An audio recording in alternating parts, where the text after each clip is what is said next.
Hey, Hello. Susie, what's How up? are you? Let's view us in gallery. Okay, good. How are you doing?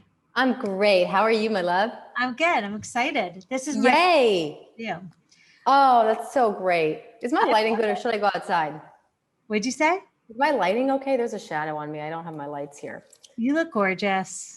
You're You're good. so sweet. So All the right, whole perfect. point of this, there's like 3 points of this. One is Yes.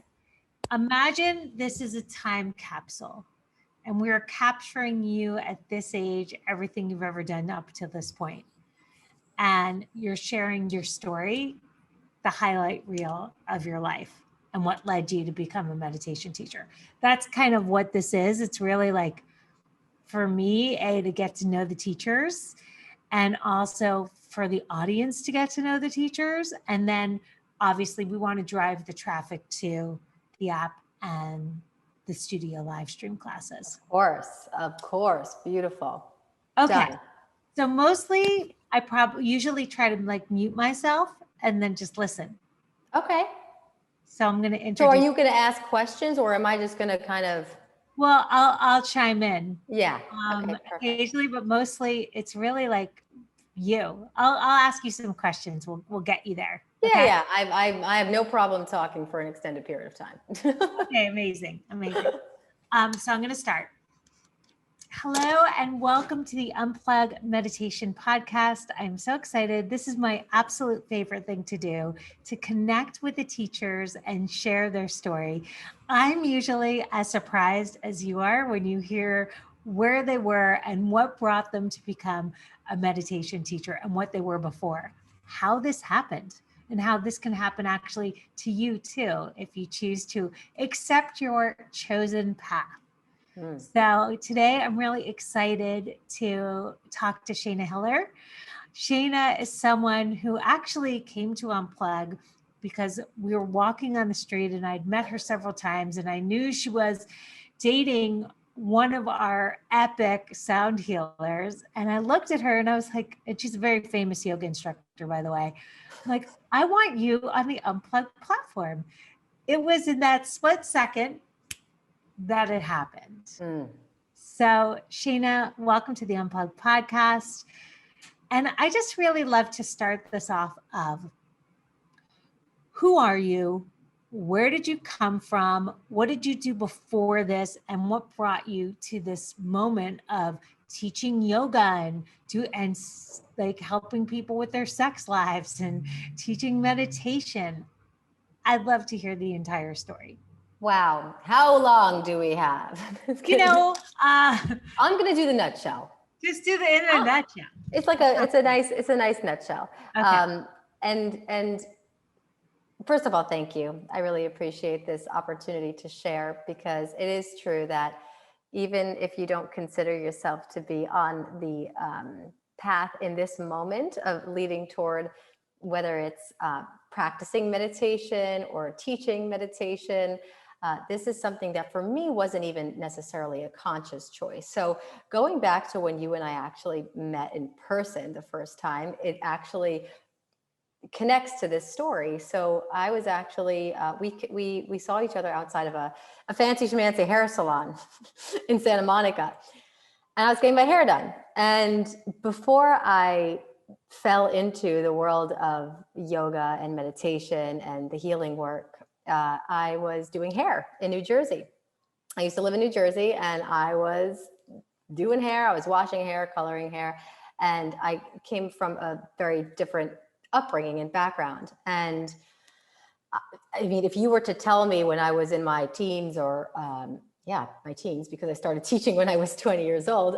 If you were to tell me, oh, you're going to become a yoga teacher, it was like a stark contrast to that. Not only that, I mean, I also do holistic nutrition and have my certification in that. And I grew up on fast food and cigarettes, literally. I grew up on Wendy's and McDonald's, like forever. And I remember my mom used to always kind of, not in a mean way, but she's like, Shayna, when I'd bring the big bag of potato chips up to my room and just sit there, I never exercised.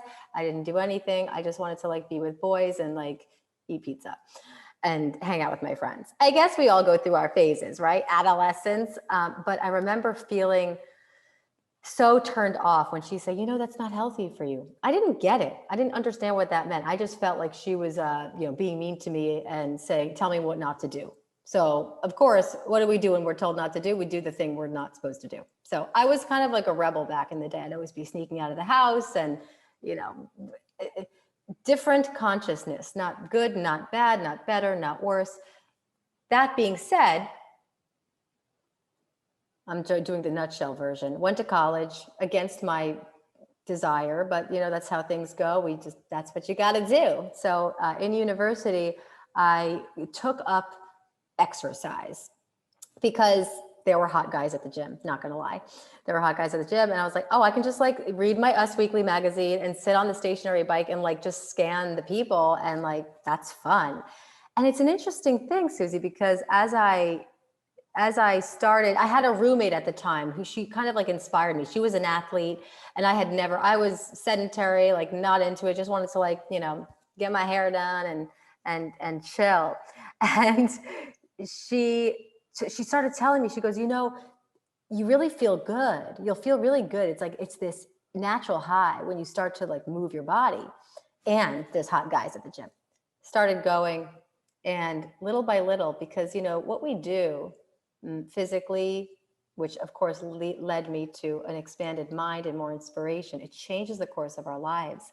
So, and it changes our body. So little by little, even though I wasn't exerting a lot of effort per se at the gym, my body started to change. And I noticed it. I received different attention from men and other people. And I said, oh, okay, I guess this working out thing is really working. And so I took it to the extreme though. I took it to the way extreme. So this is the, fast forward version to an intense eating disorder, over exercising, like the beyond extreme. And I was actually studying abroad in Australia my last year of college. And I went to go take a kickboxing class. I was really into like high intensity everything and cardio. And I would work out like 3 times a day. Walked into the class and it was a sub, and it was a yoga and meditation class. And I was like, crap. And I was trapped. I like couldn't leave. It was at that point, I was like in the back corner of the room. And I'm like, this is going to be so boring. I remember thinking that. And 2 things. One is, not only was it not boring because it was like a vinyasa style yoga, like the more vigorous yoga, but in the background, this just goes to show how like I was just so not with the vibe. There was this, what I thought was a lawnmower outside in the courtyard. And I was so frustrated by this. Gosh, why would they mow the lawn? Like, okay, it's yoga. Now, why would they mow the lawn knowing there's a yoga class going on? Fast forward several years, I started to hear the same thing in a yoga class. It was an Om sound, like the mantra in the background, like a meditation mantra. So I was distracted by something that's actually meant to bring me to a place of inner peace. And so my point with sharing this story is that, yes, I quote unquote fell into it. I wasn't expecting it, but the experience afterward was something I had never had before. And I remember the exact moment the teacher said, relax the muscles above your skull. And I said, oh my God, I think I just did that. And I've never done that before. I think I used to have this vein that would stick out. It's like, I call it my third eye vein. It just used to stick out because I was under so much stress all the time. And I wasn't aware that I was until I did something that took me out of it. And it was really the meditative aspect of the yoga. I had a physical practice already. It wasn't just that, but that it satisfied something because I could get that energy out. And then I sat there and I was floating. What is this? So I became interested in finding out more. When I like something, I go all in, whether that's, Wendy's chocolate shakes or yoga. So things started to shift. So I wanted to know everything because I started taking more yoga classes and meditation classes. And I said, I found a teacher that I trusted. So this is the thing, is there's so many, especially now, this is before meditation was popular or cool.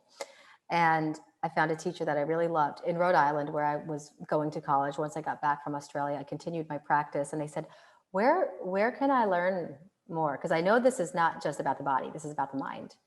And I really actually appreciated the meditative and the philosophical aspects more almost than the physical. And she said, okay, if you have the time and the money, go to Costa Rica for a month, study with these people. And I did, and it changed my life. So But I that's have the to journey. interrupt you. Who are Yes. the people?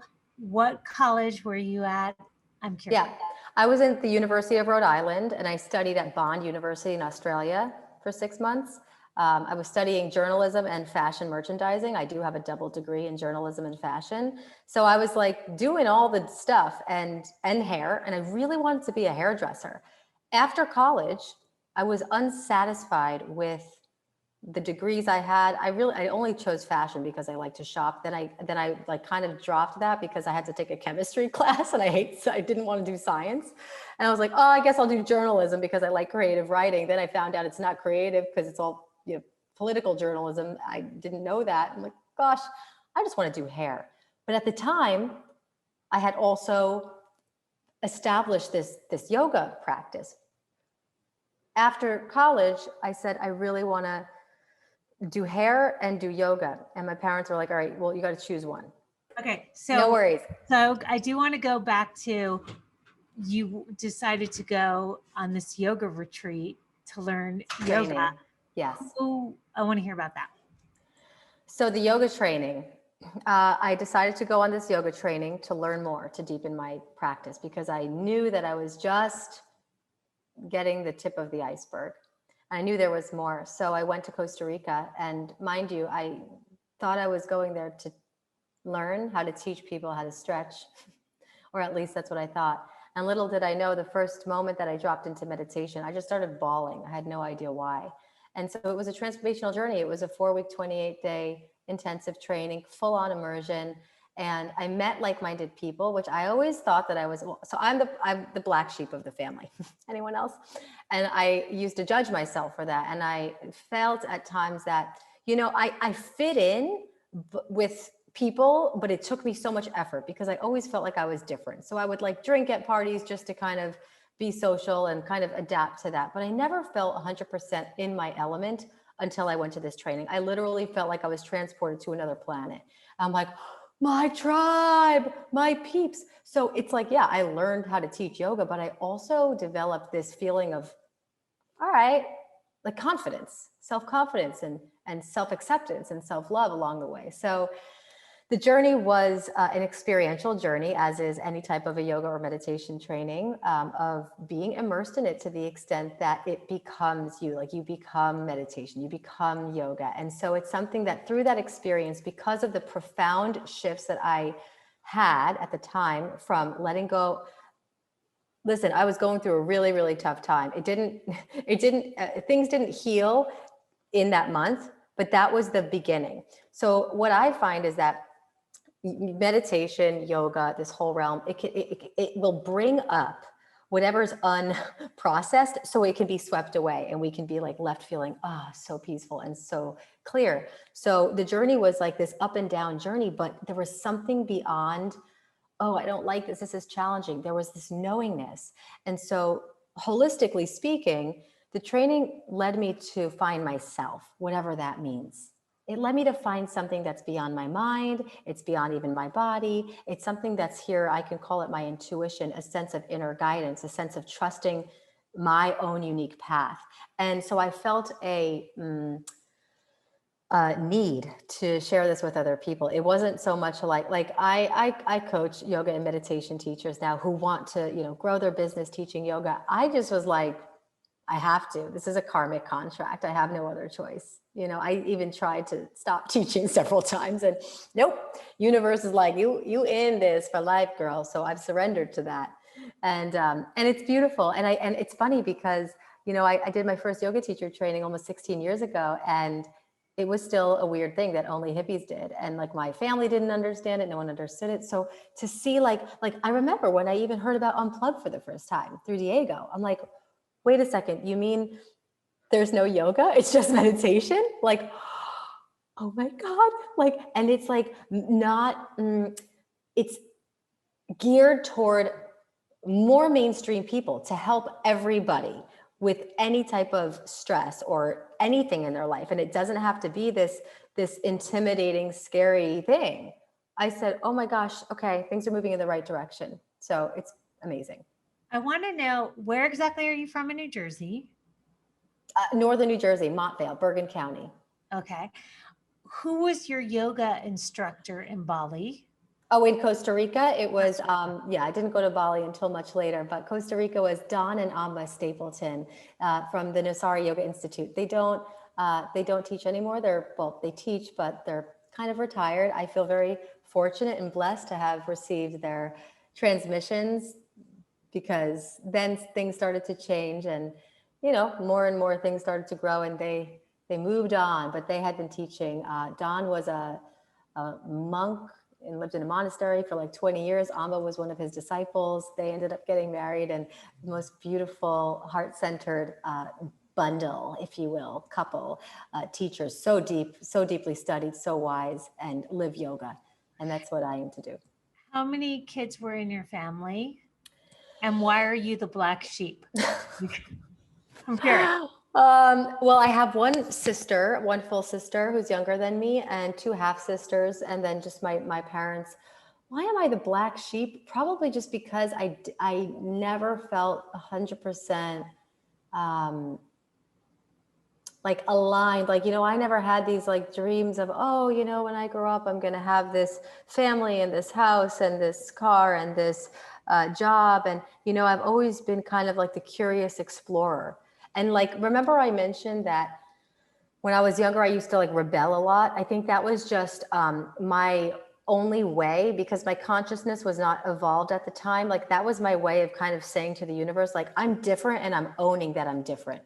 But ultimately, I was kind of hurting myself in the process too, because I was being sneaky. But now it's like, because of learning yoga and meditation and embracing this path, now I celebrate my uniqueness, and I teach that we're all unique. And I teach and I encourage people to go inside of themselves and take some time to slow down and sit and get quiet and observe the movement of the mind. And in that, realize you are not your mind. And we all know this at the deepest level, even if you don't know that you know. Mm-hmm. Right? What year was it that you started teaching yoga and meditation? 2006. Wow. So that in LA, you moved out here? Or? I moved out to LA about almost 8 years ago. So I was actually deciding between moving to a monastery in Japan and shaving my head, and moving to Los Angeles and getting hair extensions. When you were in? I was in Costa Rica. Okay. Oh, so you stayed there. I stayed in Costa Rica. Yeah. I was on and off between Costa Rica and Wall Street, literally, for about 5 years. I'm telling you the nutshell version, but I've been everywhere. And I want to press the rewind button for a second. Yeah. So you were a hairdresser now were you doing fashion shoots? Were you working in a salon? Salon. I was New York and New Jersey. So in New Jersey, I worked at a salon for many years. I was just like washing hair and like sweeping. And then I worked as a receptionist at a super fancy salon on Madison Avenue in New York. Which one? It's called, not John Anthony, Angelo David Salon, 43rd and Madison, right by Grand Central Station. I was like really into like the nice vibes of New York, and I loved it. Like, I had my time as like a gourmet foodie and just a club going, person. I tasted it. I like to taste different things. Right. And I like to actually incorporate everything that tastes good to me into one. And that's what I really appreciate about what you've created, because it's everything. It doesn't have to just be one thing. And meditation should be part of every single day, because it allows us to experience the magic that all of life has to offer. So it's that all-inclusive following desire, following your passion. Like, that's really what I aim to teach. When I think of you, also, you have this like great online presence where you go on and then you send this like 7-day freebie where you're like, this is your mind, this is your body, this is your soul, this is your food, this is your life, and it's almost like I feel like you're talking to me and you're giving me the best advice based on this. Where is that freebie and what is that again? Yeah, it's called 1 Week to Wellness. It's right now, right when you get onto my site. It's just a 7-day mini.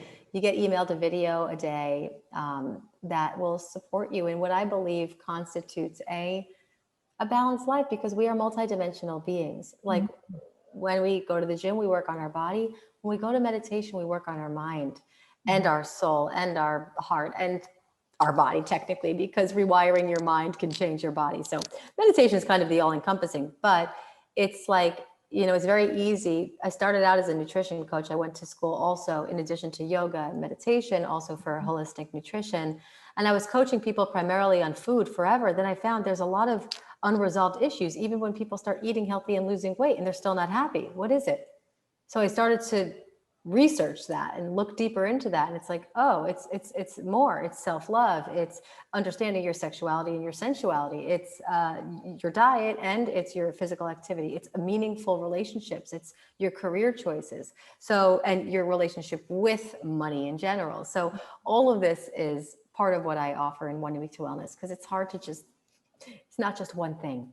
I would highly recommend it to anybody who's listening to this or watching this on YouTube to definitely check it out, because it's just so nice to get those emails every single day. I loved that. Thanks. You also do something, you're really funny too. And I don't know if you're an actress or if it's just you being you, but like, I love going on your Instagram and, you're wearing a mustache or you look like Groucho Marx, or I'm like, well, I don't understand what she's doing, but it's cracking me up. I love Can you. you tell me a little bit about that? What is that? I do it for me because I like to laugh. This is the thing, is I really do it for me because I'm like, how can I make this social media thing fun for me to do? To put ourselves out there in a way that inspires and teaches someone and provides value is very important. So anything that I do and put out there always has a deeper intention. This is what I've learned along the way. And mind you, I've also done trainings in laughter yoga. So it's a thing. Our immune system is definitely enhanced through gratitude. It's definitely enhanced through deep breathing. It's definitely enhanced through any type of slowing down.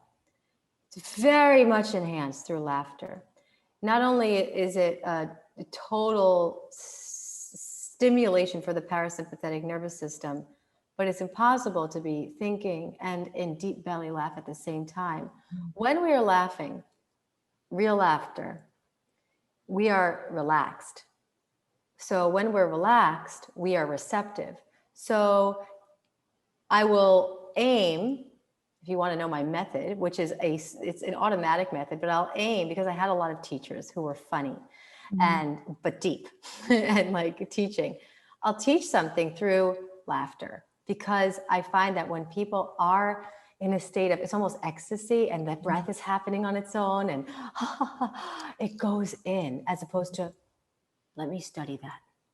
What was that tool, that tip that she gave me? So it just goes right in. It just absorbs. And I mean, I remember my first yoga teacher ever. It was before hot yoga was like a thing. We used to have space heaters in this little basement in Rhode Island. We each had our own space heater on this creaky wood floor. I'd be holding a Warrior 2 for, God, felt like 5 years, dripping sweat. And she'd start telling these like stupid jokes, and I would be cracking up. And it taught me, in a way, whoa, I could be laughing and in a challenging position at the same time. Isn't that interesting? It did something on a deep somatic level that, I like laughing. I think it's good for us. I think it's healing. I think that we should try to do it every single day. Yesterday, we were talking to people. We do this. We have a whole corporate program, and they wanted us to, teach thousands of people all over the world. So I said, oh my God. And I was telling them about the Unplug app and how there's this one meditation on there called 1 Minute of Fun by Jordana Ream, where she literally is cracking up for solid 60 seconds. And whenever I listen to it, it cracks me up. So I'm like, why don't we just try this for fun? So I play it, and they did not crack a smile. It did not go over. And here I am, both Heather and I, who are like on it, we're laughing so hard we can't stop laughing. Of They're course. not even smiling. One step at a time. It just makes me laugh because it really, you don't know what it is that's going to trigger someone, that's going to Correct. make them change.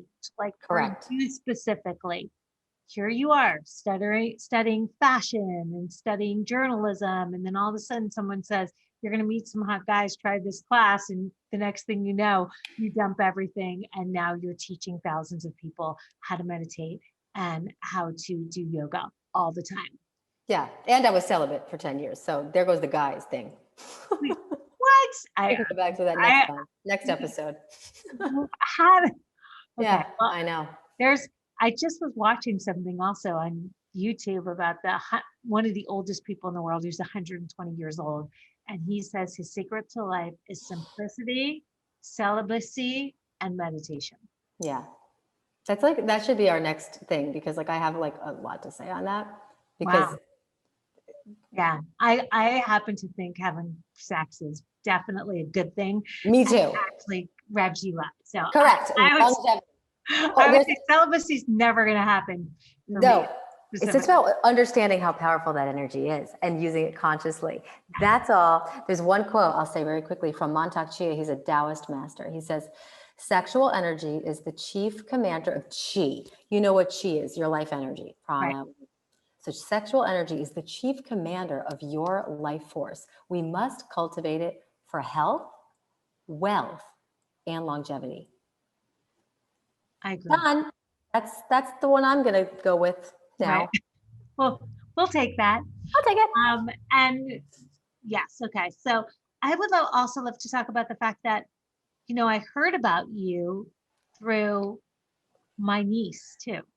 Oh, yeah. About you, Lauren Block now, who's also, she's a nutritionist, but she takes your class. She loves it. She just thinks you're one of the most incredible yoga teachers. I've never taken your yoga class, but I can say your meditation classes get packed at Unplug Studio. People love them on the Unplug app. What do you think it is about you specifically that can get people who would never do this to want to meditate all the time? That's very, very sweet question. Thank you for asking. The way that you asked it almost contains the answer. Is you said, how do you get people who maybe would never do this? Is I always try to put myself in the shoes of the meditator, of the person, of the student that's coming, and I try to meet people where they're at. I just want to make it as simple as possible so I can speak that person's language and try to understand what, you know, there's one or two handfuls of emotions that any human being can be experiencing at any given moment.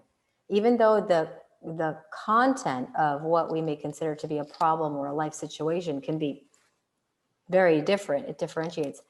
We're feeling happy, we're feeling sad, we're feeling grief, we're feeling sorrow, we're feeling angry, we're feeling stuck, we're feeling lonely. It's like one of those. Mm-hmm. So I can speak to those emotions because we're all humans at the end of the day. And so I don't try to pretend that I know more. That's another thing, is really I just try to be a friend to mm-hmm. everyone. Mm-hmm. And I don't think of myself as like, I'm your teacher. But at the same time, I create this. The one thing I've learned about stepping into the role of teaching in a way that resonates with others is just to be able to hold space for as many people as possible. For me, yoga or meditation is regardless of, like, everybody is welcome. That's the way that I was taught by Don and Amba, is no matter where you come from, how long you've been on the path, you could be a brand new beginner, you could be a, corporate person who doesn't even know that they've even been breathing their entire life, and you will feel right at home. And I don't know what it is, but it's like that chameleon energy of being able to adapt to different forms, realizing that it's really all one. Mm-hmm. And Unplug, it's hard because, we have teachers coming from all different forms, yes. Zen, Buddhist, TM, Vedic, hypnosis. And what we have to do is almost kind of like take all their education and strip them of it. Yeah. Even though and grab the history and the knowledge, but help them find their voice Correct. so that they can share it from an authentic, real place. Because I think that's the key to a great teacher. A Yeah. great teacher, just like you said, can speak to an entire room and help everyone find their path and have everyone have an aha moment at the same time. Exactly. They feel that you were speaking directly to them. And I think the trick is really language. I was just thinking that as you said that. Yeah. It's The key- language. And we talk about that a lot when we onboard teachers to the studio, not using specific words like, Yeah. you know, are you feeling depressed, anxious, scared, stressed, or Okay. uncomfortable? We're just saying, how do you feel? Exactly. Never say, And never everybody in assume. the room is feeling one way or another. So everyone in the room has the experience, as opposed to planting seeds that don't belong to them. Correct. Oh, you're so on point. I say this all the time when I'm teaching my teachers, because I teach teacher trainings.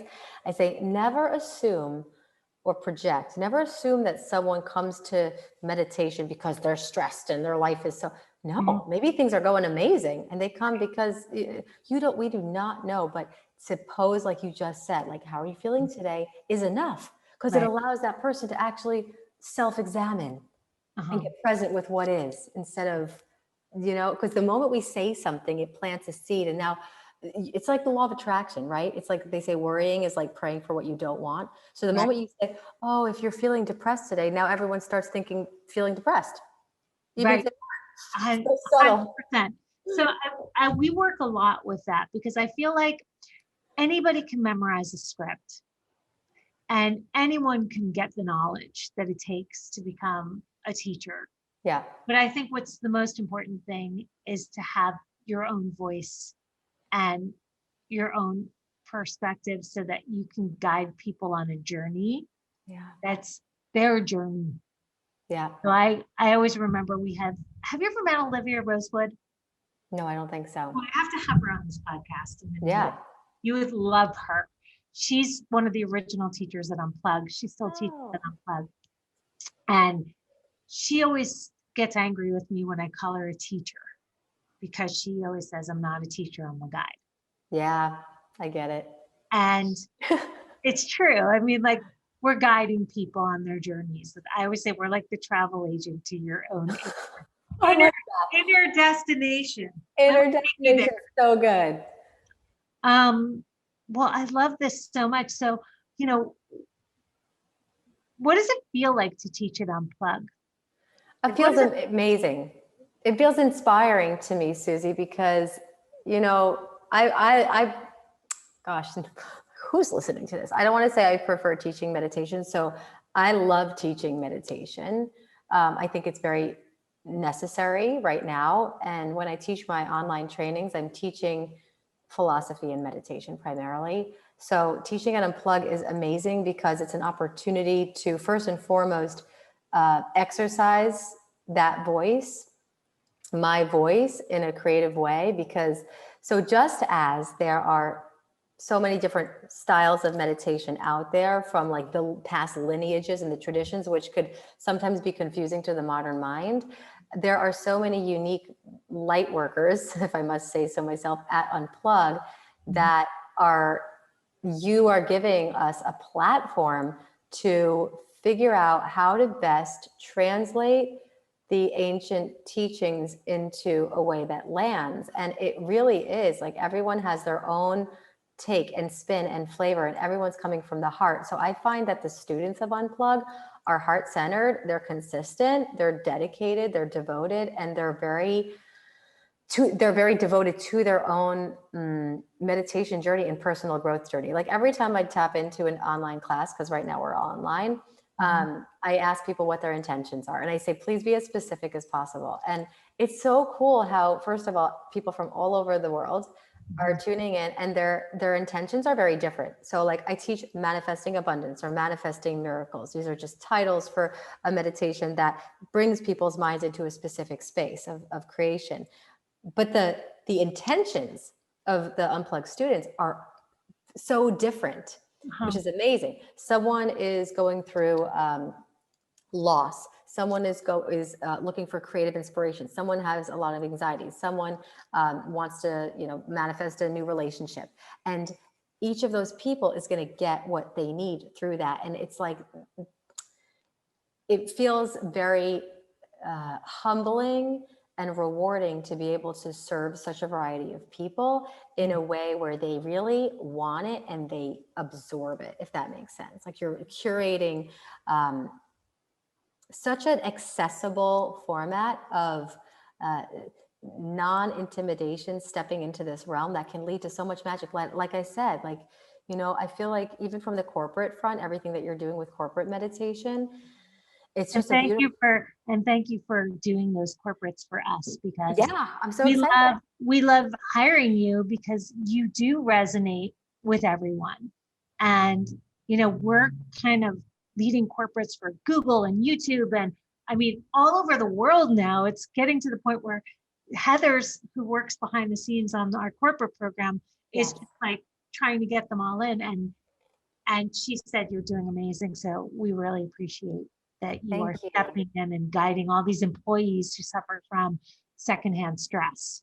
Oh yeah, I saw your secondhand stress. I literally was like, I looked at my phone. I said, she is on it. I said, who came up with that? Of course, Susie came up with secondhand stress. It's a real thing. It is a real thing. Of course. And the corporate realm, because, it's easy to preach to the choir. I can go and teach meditation at a yoga studio or at a Buddhist ashram or whatever it may be. Like, yes, but to be able to get to the people who are going to soak it up, who don't know that they don't know, who are ready for the wisdom, like that brings me so much joy. And that's who I want to be helping right now and serving and supporting and guiding. And so you provide a platform and a way for people to do that with such ease and excitement and fun. Like you said, we got to get those corporate people to laugh, that we got to figure that out.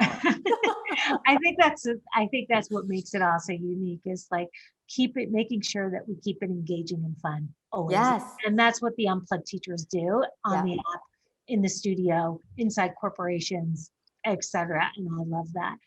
There's enough seriousness out there. Yeah. Well, I mean, and that's the thing that got me, is I literally felt a transformation inside of myself in 3 minutes. So much so that I ended up leaving my past position in fashion and starting this crazy company filled with the best 3 minutes, filled with the best teachers on the planet. That's what I say about Unplug.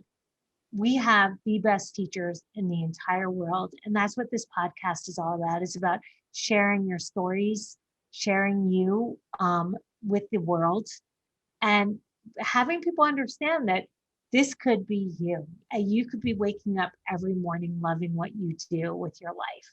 Yes. And I think that's the one thing I can say about all the teachers that Unplug. They wake up in the morning and they get to do this. And it's a privilege and they love it. And it's just cool to be able to do it. It's amazing. Yeah, you got to just follow your passion. Follow that part that perhaps doesn't always make logical sense, but in your heart of hearts and your center feels expansive. It feels aligned. And it's a step-by-step journey. It doesn't have to be all at once, but what's one step you can take toward honoring that voice within? Because as mentioned, we are not just our mind. We have a mind, it's a tool, but there's more. And I think that it's a disservice to existence to not allow yourself to experience pleasure, passion, joy, creativity, and whatever that is for you, because that's your meditation, is to just say, I deserve relaxation, I deserve peace. And to know that you deserve it is going to lead you to this. It's all right here, right now.